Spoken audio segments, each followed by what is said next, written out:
Yo, Nakama around the world. Welcome back to Conqueror's Haki Corner. It's your boy Serge, Yo, yo, yo. your boy Vim, Yo, and myself, Rook. And we're here once again to bring you another chapter review / discussion of One Piece chapter 996, Island of the Strongest. Now, if you haven't already, don't forget to smash that subscribe button. Don't forget to hit the like. And we'd like to give a massive shout out and thank you to everyone that's been supporting us so far. Always appreciated. But Kings, let's get down to business. Yeah, man. Front covers jokes, man. I'm going to say it right now, man. I like Blackbeard. I've never I mean, obviously I got upset with what he did to Whitebeard, but there's something about his smugness and intelligence that I rate. He's a genius, you could say, maybe. Yeah, man. He's a tactician. Like, bro, like, listen, the way he built his crew, the way he moved all the chess pieces back then, you got to have respect for that. I mean, obviously we don't like he did my boy Ace and Whitebeard proper dirty, but I have to respect his genius, 100%. he's one of those villains, right? Where without getting his hands dirty, and without doing too much, he gains a lot. Yeah. So the strategic mind of himself, you have to commend to an extent. Again, you know what? All of this praise, I don't like it too much, but give credit where credit's due. When he set up Impo down, and then he set up the ships for someone to give a signal for him to have a ship to get sent in, everything he put into play, he did it perfectly. So even Ace to become a Shishibukai, man. Crazy. You're right. Even the way he changed his idea, because remember, he was going to take out Luffy to be a Shishibukai. And on the spot, he took out Ace. Like I said, man, it's hard to, really like kind of show affection to him, but respect is something I have to give him. For me, he's like a real student of the game. You understand? Like, you can tell my man knows his devil fruits. He knows his history. I'm sure we're going to probably get some relation to Rock Steve Zebek, like through Blackbeard. Like, seriously, man, like he's a boss, and it's nice to see him on the front cover, even though it's a joke thing. I mean, it's good. Like, the hippo's probably like his spirit animal, because they're both like vicious and they both have the same build. That's it. It's true, you know. Don't be fooled by a hippo. That when one pressure on them. Yeah. We leave her from the last chapter with Nami and Usopp being saved, and they've actually managed to get away, which is a good sign of them being able to recoup. It's got a little bit of comedic scene where Nami's trying to ask Usopp if he's okay. Usopp has obviously gone into his original mode where he's incoherent and he's basically so damaged. But Nami drops in, it's okay, positive things I'm fine. So they've got their own thing going on there. What I like about this is that we've got the other animals that Otama has tamed that are actually helping in the mix. How long they last is a different question in itself. Well, she said 3 minutes. Like, the thing is, it's all there. Like, I have to give respect, man. Like, obviously, she has a dream. She always wanted to go out to sea. Ace made her a promise. I mean, there's a lot of theory that Luffy will fulfill that promise, but she's just definitely like proven her worth. She's been able to, I say in quote marks, tame Big Mom when she had lost her memory with her dango. She's obviously got strong animals. She tamed the Komainu. She's got Hikimaru, and Oda's using them very smart. Obviously, we know they're not gonna like have an all-out fight here. You have the comedic value of Page One and Ulti arguing about, they're not even taking their job seriously right now. They're not about business. So it's like, pay, and what's it called? Oh, why don't you take them? No, you take them. Like, they're indecisive. All they're really doing is just holding their own. They're not really going with like intent to take them down. So I think there's a little bit of plot armor there. So, but it's done very nicely because it just kind of shows the growth in Otama. And, even when she says, man, don't belittle his power. And I mean, we came here a samurai. Like, she came with a tent. She will grow. Whether she ends up going with Luffy and them or with someone else is not really important. If not now, at the end of Wano, definitely for the future when we come to the Great War with the world government, she will play an important part. I will say that from now on, because that will probably be after another time skip, or you know what? Children can do many great things if they develop and get stronger. So it really doesn't matter. So, she's doing big things, man. Respect. Do you see a thing of Otama taking in a position of a retainer for Mononosuke? Yeah. Yeah, 100%. I think what's going to be left, like, definitely when they leave Wano, you're going to have like maybe like an elder council like Kinemon and Shinobu and these lot, and the young guard will be people like Yamato and her. They're gonna lead. They definitely have I mean, Yamato's obviously going because she's gonna probably be a Straw Hat, and I'll get into that further into this chapter. And Otama definitely as well. Like, I don't think Oda's built them up for no reason. We move on, and Yamato is, you know what? She's repping the name of Kazuki Oden very well. I know she's a bit, like crazy. She's disrespectful. She's brushing off the armored division. And Sasaki just basically says to that, Shinobu tries to tell her first, like, leave us, make a decision. She's like, nah, man, Oden wouldn't have done that. Like, given that real talk, Sasaki's obviously taking it as an insult. What, you think you can protect people and scuff me? You're crazy. Conveniently, we have Frankie come in with Hatcher, and it's a lovely little escape because Hatcher swings for Frankie, misses, makes a hole in the floor, so they all fall through. But the more important thing here I felt was the exchange between Yamato and Frankie. So first of all, I just love her. Oh, I know that is Luffy's companion, Frankie the Cyborg, 94 million berries. Like, she just knows everything about the Straw Hats. She's done her homework. She almost kind of reminds me of Bartholomew. Yeah. She's not a fangirl, but she knows her stuff. Like, she wants to be a part of that team. And I relate it more to not being so much as a fangirl, but so much more as to believing in what Luffy will become. And if Luffy is the one to become the Pirate King, then that's the person she needs to join. So I think it's that kind of thing. Like, he's the one that coincides with her dream. And what's very important is when she tells Frankie, like, you handle things here while I go, Luffy left me in charge of them. Frankie just instantly, like, he says, I don't know who you are, but cool, I got this. So there's already that kind of teamwork continuity. I just think it further supports the fact that she is going to be Nakama, 100%. And she takes out Hatcher. Bad girl. Easy work. How you lot feel about her? I see good things for her. Initially, I thought maybe she wouldn't be as strong as she's hyped herself up to be, but I think slowly she's going to prove it bit by bit, like when she took out Ulti with the Thunder Bagua and now taking out Hatcher. Well, fair enough, we don't actually know if he's out for the count, but it looks like he is so far. What I think is happening in Wano right now, so from this like scene and from what we've seen with Yamato before, so first of all, I think we're building a fight possibly where Frankie might end up fighting Sasaki, which would be a very nice fight to see, him fighting one of the Flying Six. It's a good matchup.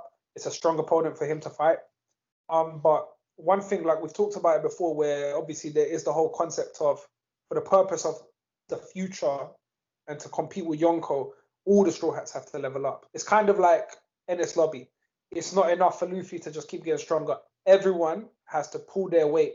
So Frankie fighting that is obviously a big kind of setup, whether he will, kind of, if he hasn't already like learned armament Haki in this fight, to awaken, or even observational Haki, or just, kind of level up his abilities to combine them with his technology and his kind of creative prowess. But then on top of that, in this arc alone, we put, Jinbei we knew was Nakama before, but he's now officially there, so we got a really super strong member of the team. And Yamato, if goes as what we believe, she becomes a member of the Straw Hats. She's another one, like, obviously we'll have our top three, Luffy, Zoro, and Sanji. But if there is like a 4 and 5, the difference between 4, 5, and 3 and 2 is not that big. And that if you're going to be fighting the Blackbeard Pirates crew, fighting other Yonko crew, you need some big boys. When you're fighting the world government, you need some big boys. It's going to be, I think Oda's carefully constructing this in this arc, and maybe that's why he's taking so long with everything. We have to remember, right? Look at Shanks' crew. Like, every single one of them have that kind of aura and level that they're all demons, they're all monsters. So same thing has to happen with Luffy. It's sort of, as much as you saw like Shanks on an island with so many people, when he stood in front of Blackbeard, it was only a handful. It was very much similar to Luffy's kind of setup. They said in chapter 958, if we go back when they were talking about rocks and when we got the Yonko bounties, they did say out of the Yonko that the most balance is in Shanks' crew. And obviously we know Luffy looks up to Shanks. So I think like Shanks, his crew is going to be a bit more intimate, but just throughout it's going to be a lot stronger. Yeah, definitely. I expect to see a lot more from Yamato. I can take some understanding that she's actually protecting Momonosuke and Shinobu at the moment. So there is that element of worry that if she does anything more reckless than she can, or if she makes a small mistake, they could get hurt. But that move right there proves there's more to come out from her. And once the time comes and she just shows the levels, listen, she's a daughter of a Yonko. We can't take that for granted, and she could do her bit, so it'll be good. Two things. She's the daughter of a Yonko. She is repping the name Kazuki Odin. That's a big, big boy position to kind of rep. And even she clashed Luffy. Understand, like, Luffy respects strength. I'm not saying, obviously, we're not comparing that she's as strong as Luffy, but she held her own. Yeah. So, like, definitely not a scrub. Luffy knows she's not a scrub. So, yeah, like, big shout out, big ups to Yamato more and more. Like, I'm really kind of starting to like her a lot. Moving on, man. Now, we said this last week, man. So, props to all three of us. Props to anyone else that said the same thing, man. But we got Kid and we got Trafalgar Law. So, let's start with Trafalgar Law, man. Oda is layering the cake off the D cake, man. Like, literally, this bit got me so hyped. Do you know what? This is now a point where Oda is either teasing us or he's going to give us something. But either way, every time this is mentioned, we're drawn in more and more. Because this is the core part of the story. This is where One Piece is sort of entangled with the D and the will of D. And what I liked about this is when Law was just he's such a deep thinker. And that's why I was great about his character. He sort of befriended Luffy, who's a bit reckless. Law's one of those calm, collected, but I know what I'm trying to think and I'm trying to figure things out. For me, like, I know we ain't seen it yet, but like, I definitely wouldn't be surprised if Law is a conqueror. You understand? Like, he needs it through. He's got ambition. If you look, obviously, in this chapter, Oda's drawn out like a map of exactly where everyone is. So we can see he is in the second basement floor. So he's down low. So he's obviously got his agenda of, like, locating. So his thing is clearly to get the glyph. You understand? Like, everyone else is going to fight. For now, he needs to get a hold of the red poneglyph. And more importantly, he's relating it to something bigger than Laugh-Tale. He's relating it to, there's something about the D's that is in these specific red glyphs. And he just basically clearly one-shot whoever was guarding that basement. Like, one. And I like his little flashback conversation with Robin. Like, I would like to see Law get that. Like, I'm not saying he needs to marry her. He just needs to, he needs to have his goal. That's Jinbei's girl, man. Listen, Jinbei ain't got a D in his name. So I like his line, like, hey, hey, Korra, I've made up my mind. I want to know the meaning of this checkered fate. So remind me, is Korra one of his crew? No, Korra is his mentor, Corazon. Oh yeah, Corazon, my bad. So that was like his father figure. What I like about this is I can see, like, we've had a lot of theories of him dying. I can say no, because for them to figure out whatever the problem is with the D's and stuff, yeah, I imagine it would happen down the line. So I do kind of like seeing this, and I also like the resolve that he has, like his dream has not ended with what happened to Dressrosa, because that would have seemed too simple to let him go after that. He took vengeance and helped take out Dolphy, but he's got more of a bigger purpose, and he's more conscious of being a D than Luffy is. And I think through him, Luffy will also connect to that purpose as well. Do you know what? Luffy's going to connect to that purpose through the sake of just being there. Because his care for it is lack of. When Trafalgar Law was first introduced to the understanding of what that meant, Corazon made him go into a silent room and said to him, do not expose yourself as a D. You are the enemy of the gods. And telling a child that at such a young age, but even telling Law that, because he was so self-aware, it makes him think, why do I have to go against certain people? Why am I so different, X, Y, and Z? And it's all making him hide that, making him sort of mask it. All of that becomes a mystery to himself, which he wants to uncover. That's agreed, man. So I love that. We then move on. So with the map, we can see that the person that's the furthest up the floors is Kid. I like that. clearly, more than likely, he's going to arrive at facing Kaido first, or, kind of get into the mix. There's lots of cool panels of he is just ripping apart metal from the structure, from his enemies as he's going. Like him and Killer, and obviously their crew as well, but there's just cool panels of them just taking man out, like differently. It's just light work. And even the dialogue is, we kind of get confirmation. It's probably like official. I take this as official. Do you think we've got enough, Killer? Our enemy is the world's strongest pirate. You can't have too much. And you see him smiling. He's happy. He's just there like, yeah. Now, every time I see Eustace Captain Kidd smile, man, like, I know it's a reach, but I just love the idea of him being a D as well. Yeah. And also because him, Law, and Luffy have been linked, like from the beginning, from Shabodi Archipelago, I do feel like it would be appropriate. Like, he's also like a mysterious D, even if they spin it in a way that he's not aware of it. Do you understand? And all he is, and he learns it. And I don't see it as there's no harm in him being a D. Yeah. Like being a D doesn't make you like super powerful. We've seen D's get killed. Do you understand? So, and he is clearly powerful. He would definitely be someone befitting of such a title. So, and he just has that look, man. So yeah. It's kind of like being linked by a twisted fate. Like you all just ended up being in the same place because of your journeys or your paths. That makes sense. Exactly. So if you look at it, they all have a linked fate. They always keep crossing paths. It's like Law and Luffy first, but then also Kid. Even when they were trying to escape Shabodi Archipelago, they all were forced from Den to kind of have to work together to kind of surmount obstacles that were bigger than them. So, and they've clearly been tied together, like the three of them on purpose. So even though they're rivals, more so Luffy and Kid, but it's just they just have such a nice linked history, and I like the trajectory of their story, just kind of going in the same direction. Obviously, we know Luffy's the one that will become the Pirate King, but if you see them like on the same team, on the same side with similar value, when they do go up against, so forget the Pirate King. Once we reach Laugh Tower and then we go to take on the world government, I want everyone to have their piece of the table. Do you understand? And they can find other things to compete over afterwards. You know what I mean?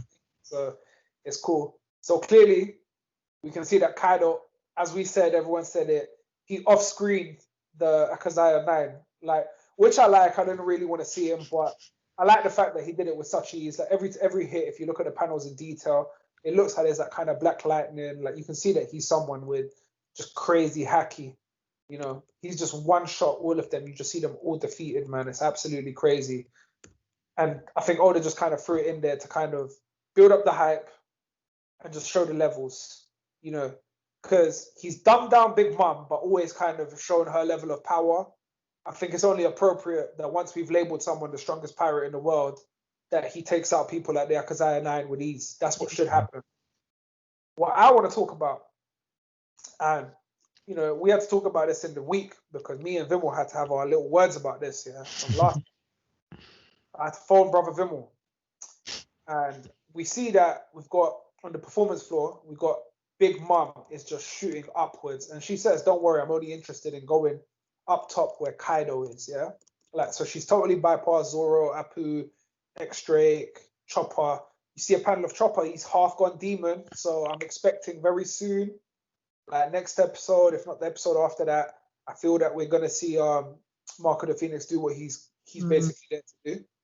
But I want to talk about Big Mom's agenda. I think it's too good to be true, and it'll be too OP to have two Yonko link up. She had a meeting with Perospero, and I believe that meeting was to discuss whatever their true purpose is. I think that they used Luffy as a disguise to go to Wano, whether it was to get a hand on the red poneglyph or to do whatever.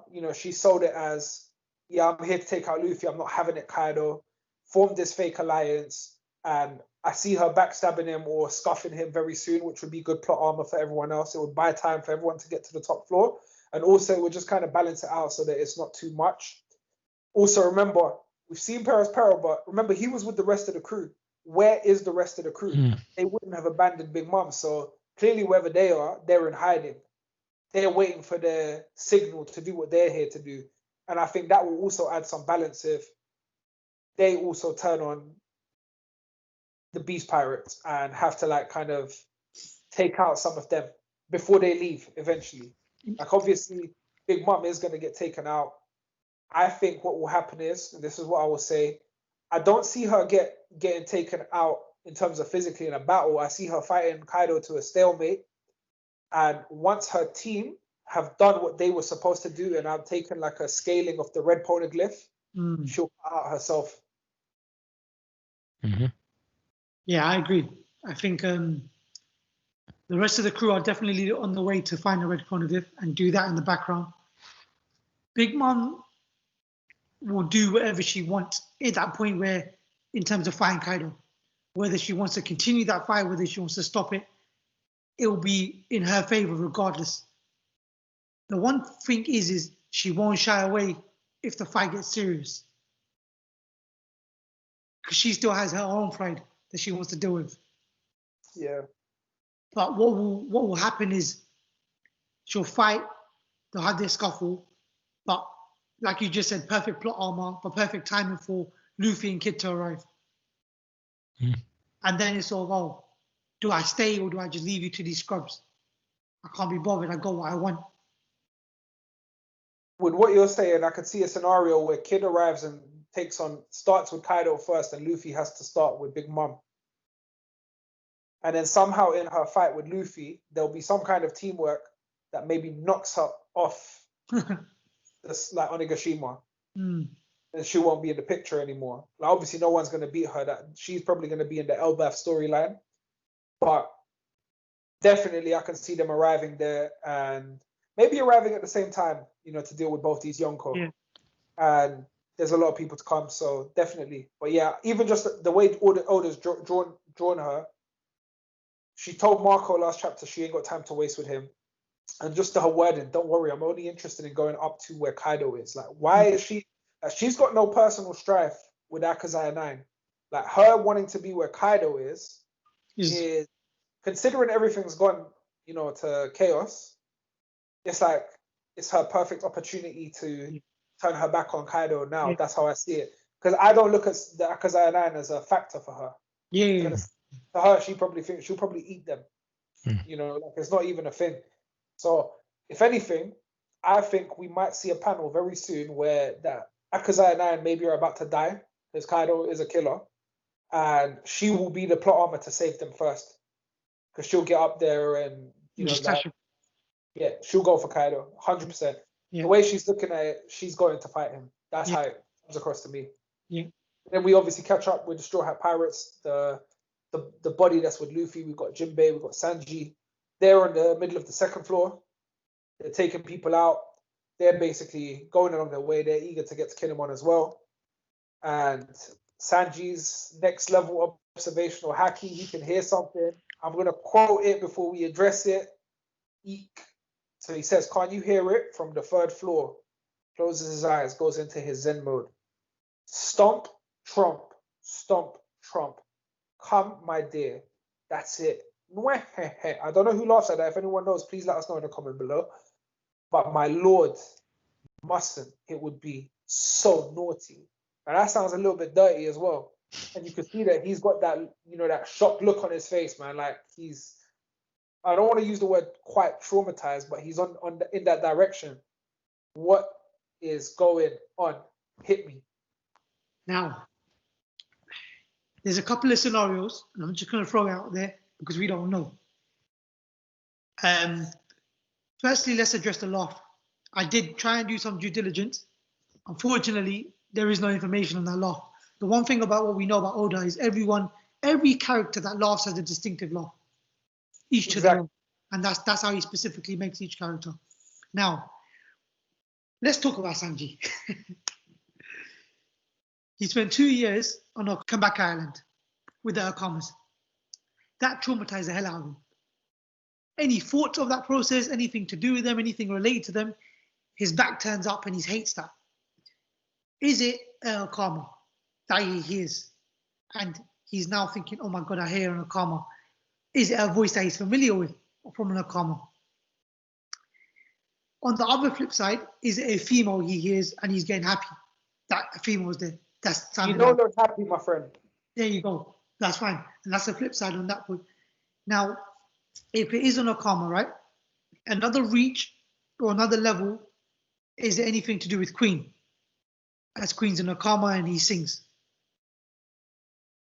On this particular scale, though, if it is a Nakama that he's familiar with or he knows, that will make him have flashbacks and automatically be scared on that level.